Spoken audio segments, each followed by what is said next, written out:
Biderketa nola egiten den ikusiko dugu orain. Zenbakien deskonposaketaren algoritmoak erabilita. Hain zuzen ere, zenbakiak deskonposatuz egingo dugu. Sare modukoa jarriko dugu hemen, 16a adieraziko dugu 10 eta 6 balitz bezala, eta 5 bosta. Eta orduan, hemen geratzen den sareko biderketa guztiak egitea da hemen gakoa. 10 bider 5, 50 izango litzateke, eta 5 bider 6, 30, eta orduan hemen geratzen den sistema batuko genuke, kasu honetan, 80 izango litzatekela. Bale, biderketa egiteko modu honek, ona dauka, konektatu egiten duela biderketa azaleraren zentzuarekin, eta gerora gainera, algebraren esparruan sartzen garenean oso lagungarria izango dela biderketa algebraikoak ere egiteko. Bale, biderketa handiagoetara joaten bagara ere berdin egin daitezke. Hau tradizionalki, edo normalean kalean kalkulagailuarekin egingo genuke, eta agian kalkulagailuarekin egitea bultzatu beharko genuke ikasleekin.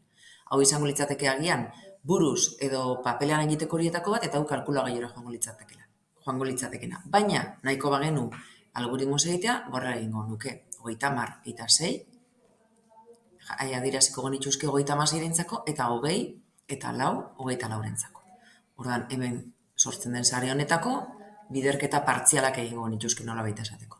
30 bider 20, 600 izango litzateke, 20 bider 6, 120, 4 bider 30, 120 baita ere, eta 4 bider 6, 24. Orduan, orain, hemen atera dien kopuruen batuketa egitea tokatzen da. Batuketa hau egin daiteke buruz, ala nahi izan ezkero, edo egin daiteke hemengo zutape hauek batuta eta hemen ateratzen diren zenbakiak batuta, edo lerro hauek batuta eta hemen ateratzen diren zenbakiak batuta.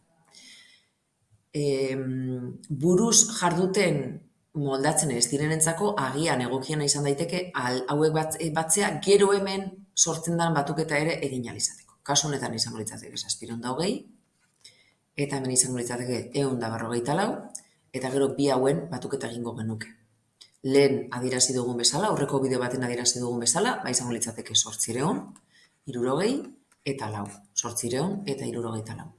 Esan bezala, hau da modu bat, baina oso askea da zentzu horretan, buruz egin dezakenak ere propio zuzenean emaitza jartzeko aukera daukalako.